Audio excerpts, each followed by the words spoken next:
Na prvním místě a mistryní republiky se stává Alžběta Úkolová, USK Praha.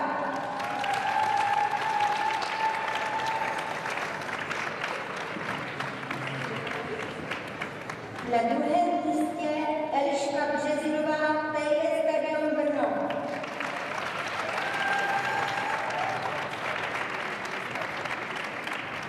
Na třetím místě se umístila Jana Koufalová, VKLS Kosmetik Ostrava.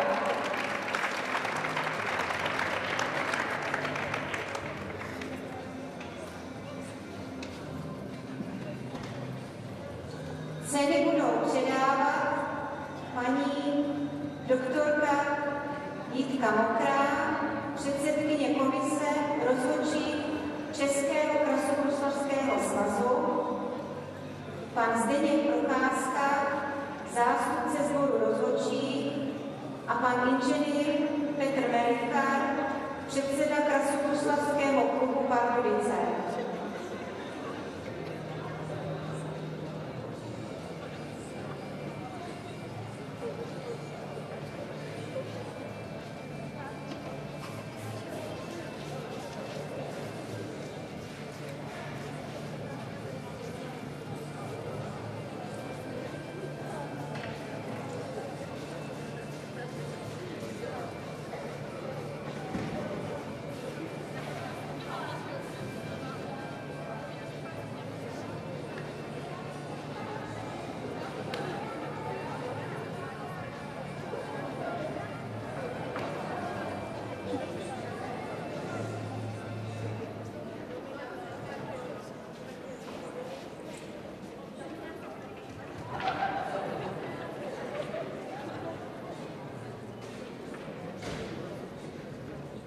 Na čtvrtém místě se umístila Adela Jelínková, USK Praha.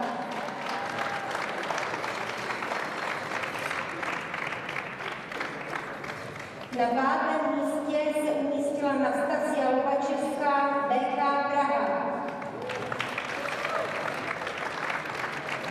Na šestém místě se umístila Jiřina Dejrová, USK Praha.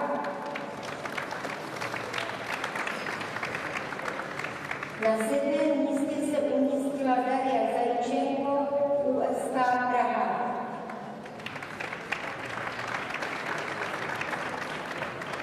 Na osmém místě se umístila Adriana Slaníková, SK Krasouherské Hradiště. Na devátém místě se umístila Petra Šimůnková, KK Stadion Praha.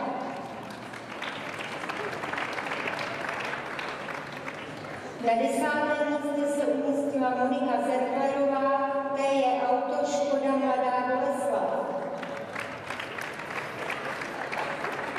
Na 11. místě se umístila Karolína Koníčková, BK Uherský Brod. Na 12. místě se umístila Kateřina Ševcová, KK Pardubice. Na 13. místě se umístila Barbora Žáčková, BKLR Kosmetik Ostrava. Na 14. místě se umístila Markéta Kosařová, TJ Krasov Náchod. Na 15. místě se umístila Petra Rakousková, KK Stadion Praha. Na 16.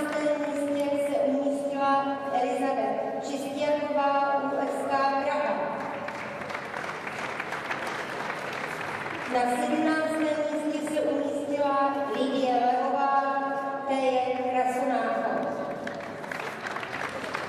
Na 18. místě se umístila Lucie Drozdová, HC Oceláři Třinec. Na 19. místě se umístila Karolína Votávková, SK Krasuděčí. Na 20. místě se umístila Karolína Polštejnová, KK Pardubice. Na 21. místě se umístila